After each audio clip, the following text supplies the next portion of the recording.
Hello everyone, welcome to the detailed session of Advance Authorization under Indian Foreign Trade Policy. If you are an exporter, a manufacturer, a merchant exporter, an MSME, or even someone new to import-export, this video is specially made for you. Today, we are going to simplify Advance Authorization, not in legal language, but in plain, practical terms, so that by the end of this video, you clearly understand what Advance Authorization is, who should use it, how to apply, how to comply, and how to avoid costly mistakes. Why does the government give advance authorization? Very simple. The government of India does not want taxes to be exported. If you are importing raw materials and using them to make goods for export, then custom duties should not become part of your export cost. Advance authorization allows you to import inputs duty-free provided you export finished goods. Duty-free imports versus export incentives. Important difference. Let me clarify a common confusion. Advance authorization is equal to duty exemption before export. Export incentives like road tax is equal to benefit after export. Advance authorization reduces your cost upfront, improves cash flow, and makes your exports globally competitive. Now, who should watch this video? You should definitely watch this video if you are a manufacturer exporter, a merchant exporter working with a supporting manufacturer, an MSME planning exports, a trade consultant or compliance professional, or someone planning to start import and export business. Now, let us move to the legal foundation without getting boring. Legal framework and policy background. Now let us understand where advance authorization comes from. Advance authorization is governed by Foreign Trade Policy, FTP, issued by DGFT. Customs laws implemented by Customs Authority. Role of DGFT and Customs. Simple clarity. Think of it like this. DGFT grants the advance authorization, fixes input-output norms, monitors export obligation, issues exemption. Customs allows duty-free imports, ensures end-use condition, demands duty if conditions are violated. Both departments work together, but their roles are entirely different. Two key concepts you must remember. Duty saved. This is the custom duty you are not paying at the time of import. Export obligation. This is your commitment to export finished goods of a specified value and quantity. Advance authorization is always a give and take arrangement. What is advance authorization? Now, let us answer the core question.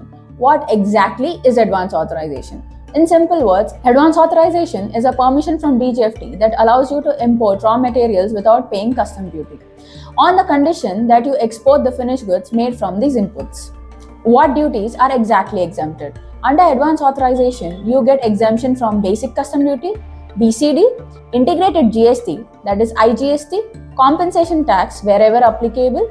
This can easily result to 10 to 30% cost savings depending on your product. Now, inputs versus capital goods. This is a very important clarity. Advance authorization is meant for inputs, not machinery. Allowed raw materials, components, consumables, packing materials, fuel, subject to norms, not allowed. Machinery, capital equipment, office equipment. For machinery, a different scheme like EPCG is used. Now let's talk about types of advance authorization. Advance authorization is not one size fits all. There are different types of advance authorization. Normal or physical export advance authorization. This is the most common type. You import inputs, you manufacture goods, you physically export from outside India, suitable for most exporters. 2. Deemed export advance authorization. Here, goods are not physically exported but treated as exports under policy.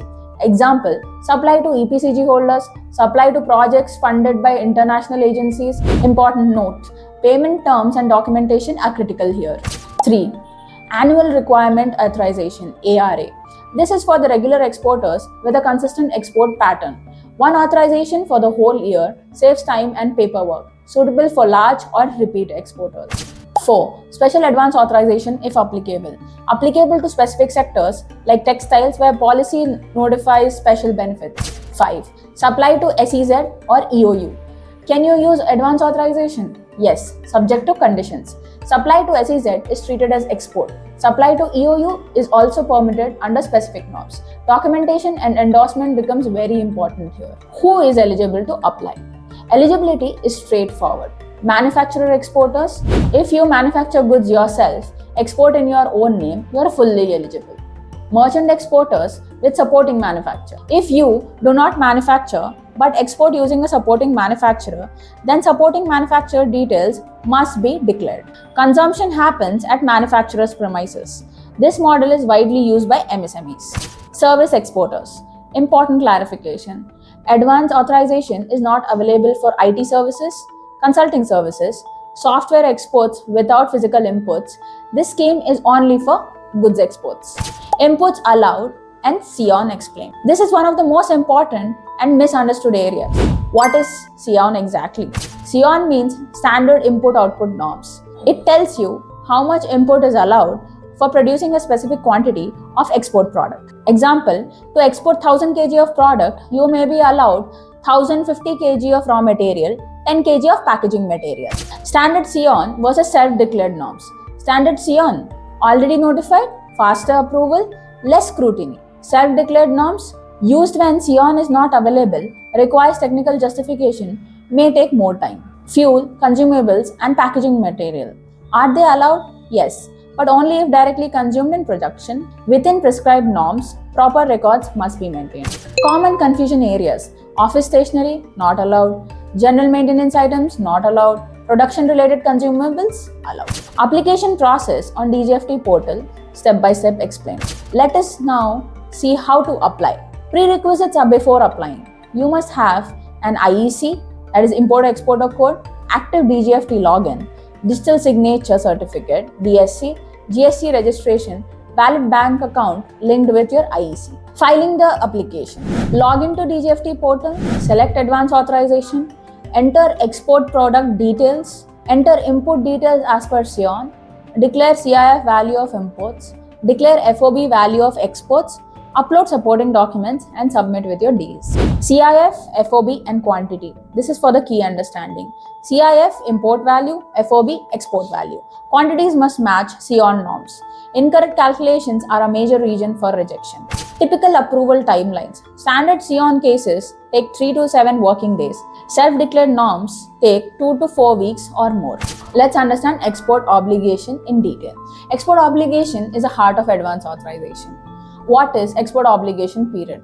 Generally, 18 months from the date of issue, subject to policy changes, of course. FOB value requirement. You must export finished goods equal to the FOB value declared. There is no minimum multiple like EPC. Block-wise export obligation. Export obligation. When is this applicable? In some cases, exports are monitored in blocks. Failure in one block can attract scrutiny. Extension of export obligation. When and how? Extension is possible on valid reasons. With application before expiry, sometimes with composition fee. Never wait for expiry to apply. Import and export procedure. Let us now connect paperwork with ground reality. Import clearance under advance authorization. At the time of import, declare advance authorization number. Custom verifies exemption. Bond or LUT may be executed.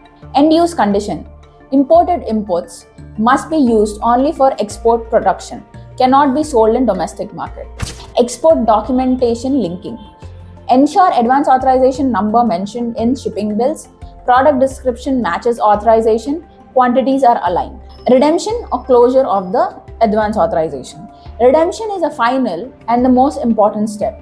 What is redemption exactly? Redemption means DGFT officially accepts that you have completed your export obligation and closes the authorization provided to you. Documents required. Shipping bills, EBRCs, consumption statement, chartered accountant certificate if required. Online redemption process. Apply online on DGFT portal, upload documents, respond to any deficiency, receive the redemption letter. Timelines and common objections. Common objections include mismatch in quantities, missing EBRC, incorrect shipping bill linkage. Let's talk penalties, non-compliance and regularization. What if things go wrong? If EO is not met, options included paying custom duty with interest, paying composition fee, partial closure if allowed. Voluntary closure versus customs action. Voluntary compliance is always cheaper and safer than enforcement action. Example 1. Manufacturer exporter imports raw material worth 50 lakhs duty free. Exports finished goods worth 80 lakhs. Saves approximately 12 lakhs in duties. Example 2. Merchant exporter. Merchant exporter applies. Supporting manufacturer produces goods. Merchant exports under own IEC. Numerical illustration. Import CIF 1 CR, duty safe 25 lakhs, export FOB obligation 1 crore. Common mistakes to avoid. Wrong SION selection, missing export timelines, incorrect product description, poor record keeping, late resumption filing. These mistakes can convert a benefit into a liability. Comparison with EPCG. Advance authorization, inputs, short-term, mandatory exports, fast closure. Choose based on your business need. Advance authorization is a powerful cost-saving tool, best suited for exporters using imported inputs. Requires discipline, documentation, and planning. If used correctly, it can transform your export profitability. If you found this video useful, like the video, subscribe to the channel, share with fellow exporters. And if you need professional support for advance authorization, EPCG, or DGFT compliance, feel free to reach out. Thank you for watching, and I wish you successful and compliant exports.